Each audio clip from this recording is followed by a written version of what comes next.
बिस्मिल्लाहिर्रहमानिर्रहीम।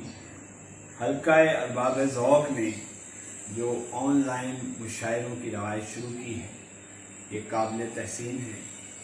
आज रमज़ानुल मुबारक की मुनासबत से नातिया मुशायरा है, जिसमें नवीद मिर्ज़ा अपने कलाम के साथ हाजिर है।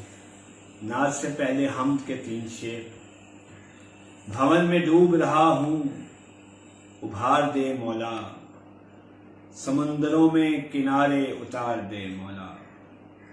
कदम उठाऊं तो मंजिल का हर निशान मिले, मैं चल पड़ूं तो मुझे रहगुजार दे मौला। मैं उसके दर पे झुकाऊं तो मेरा सर न उठे, मेरी तलब है मुझे इनकसार दे मौला।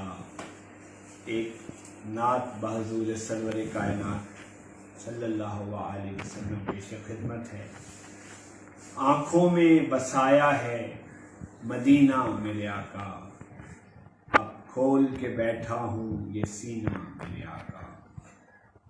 कब तक मैं अंधेरों में भटकता ही रहूँगा, मिल जाए मुझे दीदाए बीना मेरे आका। दरिया के मुसाफिर की यही एक दुआ है, बस पार लगा दें ये सफीना मेरे आका।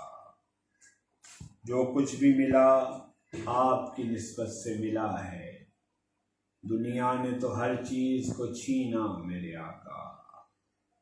कहते हैं वहाँ खाक भी सोने की तरह है, मुझको भी अता हो ये खजीना मेरे आका।